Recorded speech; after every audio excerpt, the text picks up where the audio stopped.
Si bonne fête, il y a indépendance dans tous les peuples congolais, bonne fête indépendance dans tous les Congolais partout dans le monde, partout, la diaspora congolaise, tous les communautés congolaises, en tout cas les lots, les 30 juin, jour il y a indépendance, donc bonne fête la Bionion, bonne fête la Bionion, le lot Awa, Ismaël Poutu, j'ai la HTV télévision, à l'objet, à ta bouche à micro, tu me gagnes beaucoup de temps, comment les temps de Dieu le bel réuni.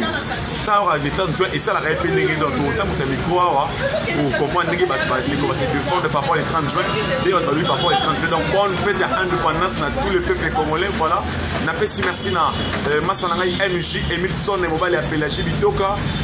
Merci na Massanangai Deka Fashion à Kampala. Merci na Monica Manzenza la femme africaine passeport bleu. Bambote na yobi. Merci mingi ici na Venanga Vikikia la Venanga Tomo Kota Italie, le blanc Zola Kandanza, Minzamba Mukele, qui était à Boteno et Belé, Koli Koliano, Boteno et Belé.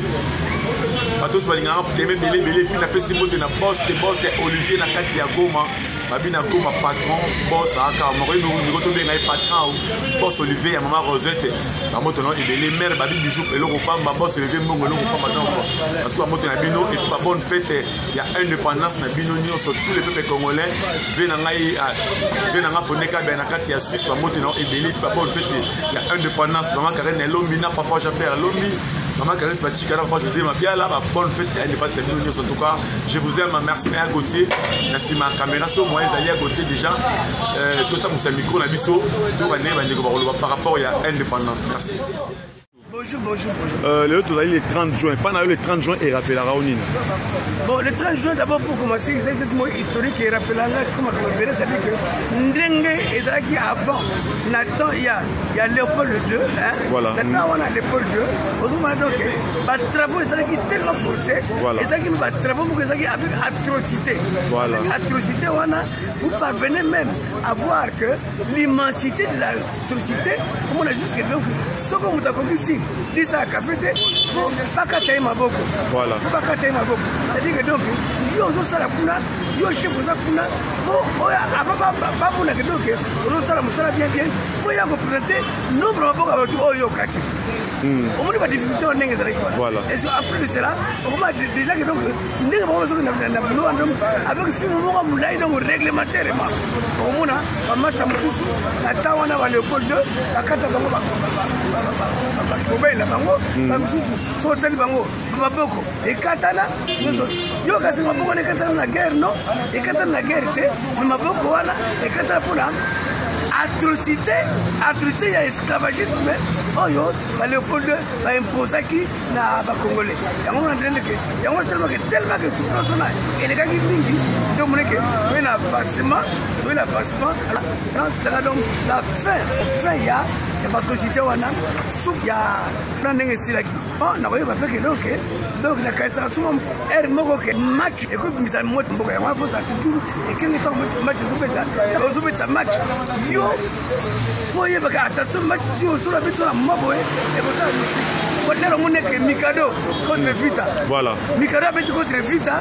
Or que Vita est une grande équipe.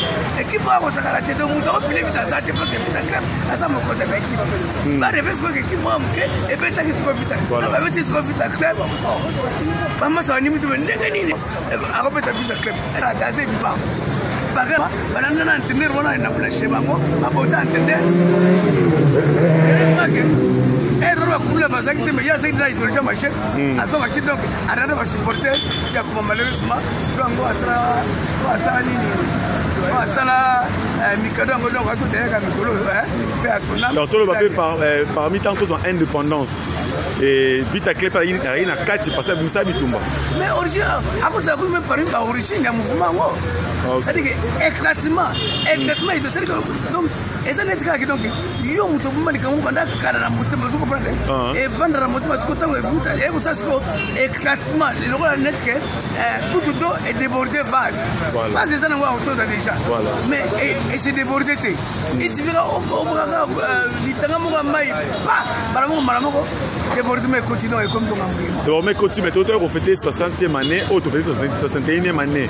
Est-ce que par rapport, surtout, comportement du peuple congolais ont changé? Tu as ça conseil au peuple congolais par rapport à 31e année et 61e année? Mais à vie, ça peut être un film scientifique. Nous avons justifié en côté. Pourquoi? Parce que nous, en tant que sociologue, nous avons autre temps, autre mers. Pour que ça ne soit pas il y a 60. Il faut 5 personnes. Il faut 5 personnes. Nous sommes à Simanda. Et ça, c'est aujourd'hui, il y a augmentation de la population. Et puis l'augmentation de la population, ma mère, ma habitude, elles ont changé à chaque fois. Donc, il y a besoin de nous avons besoin des cas, la cadre de la guerre, puis la cadre de la musique. Dans la cadre de la musique, il y a aussi que la musique est au bout de la Karawana, ou la Wendowana, la Zaiko Karawana, parce que nous avons dansé, nous avons d'abord, et bon, il y a une situation, il y a une société, nous avons dansé, mais Lolo, ce qu'on peut dire, à Massa, nous avons dansé, nous avons un caractère échangé. Nous avons besoin de des exemples.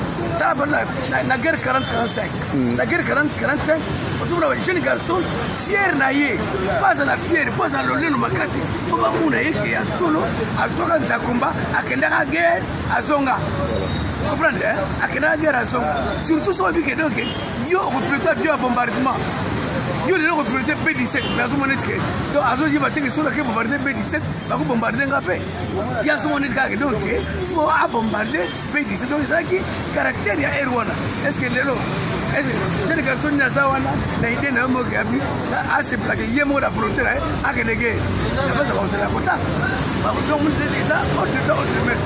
Pour le chemin que bateau la puna parce que bien awa mentalité changer. Donc ça retournement est un peu difficile parce que autre temps autre messe. Si quoi la population se vivre mal, on va donner mon souffle. Voilà. On va faire peine, on va donner mon souffle. Voilà. Ça parce que et l'on peut changer ça. Merci. Ouais, ok. Merci Moutamout et puis bonne fête Nayo. Merci pareillement. Merci.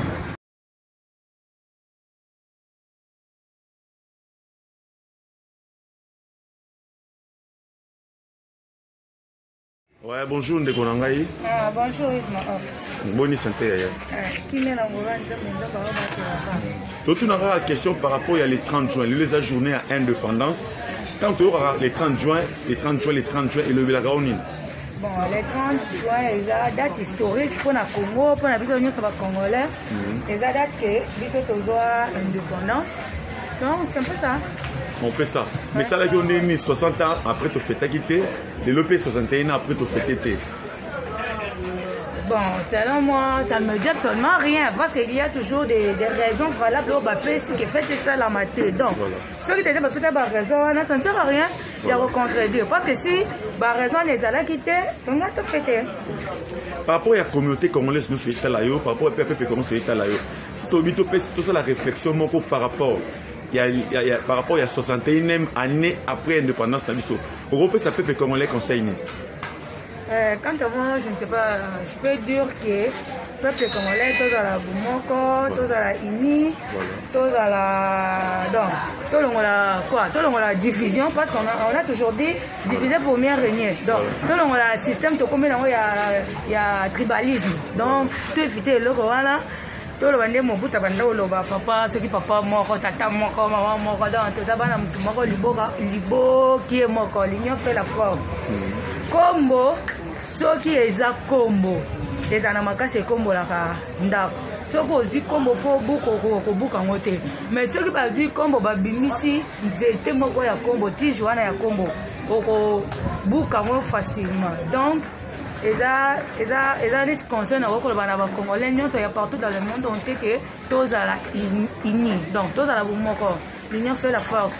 Tant que tous à la unis, tu ne jamais diviser. Tout le monde a un sentiment, il y a une couleur politique, parce que je suis la couleur politique, donc tout le monde est là pour bien-être, il y a un biso, il y a un biso, il y a un kokoro na biso. Parce que Tito comme awa, il y a un maquillé belé tanga. Voilà. Donc il faut honorer aussi les sons. le sang qui a été coulé pour l'indépendance, pour Congo comme on est commis les lots. Voilà. Bon, on commis les lots, ils ont ma belle. Voilà, ils ont ma langue. Mais protocole comme on commis les lots, ils ont ma makila, ma martyr et tangaka. Donc, en mémoire, on a respect à makila, ma martyr. Voilà. Nous devons être soudés. Voilà. Esprit mon corps. Donc, quand les bakina va avoir même morale. Donc, dans les bons. Voilà, merci Aya. Ah, merci Isma. Bonjour, il y a Gauthier Business. Oui, bonjour. Partout dans le monde entier, dans la HTV Télévision, il y a petit frère Nayo. Le lieu est le 30 juin. Il y a la journée à indépendance. Et le bilan du journal est là. Bon, je le bilan, on a bien pour nous beaucoup de choses. On a beaucoup de choses qui ne va pas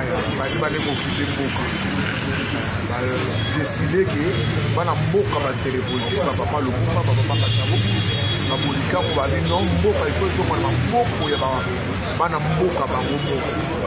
Au niveau ya mission lipande ya lite ba pesa biso ngolo la kado. Les allez suite ya botombo kimoko ya ngona mundela kokite asibia. Na toujours celui quand même 61 après toujours mituna kaka. Tango papa batomboka ki. Voilà. Les allez qui po l'objectif moko. Est-ce que après bango biso ba eto kitani na bango ko miro est-ce que l'objectif wana eza atteint? Mon genre maintenant bolingo na Congo. Est-ce que Congolais est mboka na? Est-ce que Congolais ni mboka na? Est-ce que Congolais ni ndekonende? Donc na ba donc mboka mususu to monde en tout cas on mona que mutu ya mboka wana. Hein? Moi j'ai été au Rwanda par exemple. Mutu ya mboka na ko zo papier te abwaka na balabala. Yé moko poil ni mboka neza la propre. Mais na Congolais comme donc bonza mboka na niveau to combat. Donc kamuna to lingi na mboka na biso to kila valeur ya mande. Ko papa na babundela na no kamuna mabele sans kwema. Babundela ya ko mabele ya ko la forme. Mais est-ce que vraiment 60e année to fête qui était fête ça magité. 61e année pe yango fête ça magité. Est-ce qu'ils ont dérangé binoté par rapport à les deux non ils ont indépendance pour tout le monde en fait tout le monde a ses pères. Ngala ko fêter ma fédération ko atteindre l'objectif non. Hein? N'attend au Congolais yé mo bina no. Tina ya mabele te mabele za nini. Mabele za sacré. Congolais zo bana no ke tote kana biso mboka ngo. Non fêter matile ba papa no quoi. Donc moi je pense que 60 ans après le ko li so faut ko sala nan. Mo ndenge ba juif ba tambula na ba on décalogue. Batango na maboko na bango. N'est pas ça.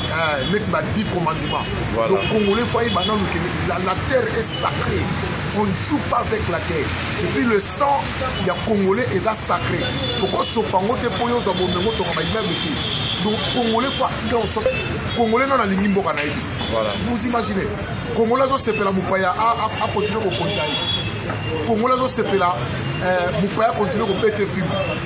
Donc Congolais zoye batte que mabele ba pesinga eza très fertile ngana bana kolona azo sepela mupaya ya lonelier atile biloko cher. Donc je pense que 60 ans après ponanga tozo na service soki Congolais yebi Congo ezali mabele ezali et puis le konanga Congolais ezali même ça mo ko to fêter même 70 ans après vous allez souka na fête. Voilà quoi. Mais sinon ça va le pays est calme. Merci na mokonzi mboka po Kinshasa ezaka kokote voilà na beni kuna ya mokono ko bazo kufa bien que kokufa ngo ezana no mais en tout cas pourcentage comme muke makasi. Vraiment merci na mokonzi mboka et puis merci na ba congolais nyonso. Message na ngai na 60e anniversaire 61e anniversaire mboka na biso ezaka ko lati de quoi ko zokoza na nyanga ali na Congo to linga na Congo et puis linga congolais. Voilà, merci à Gauthier.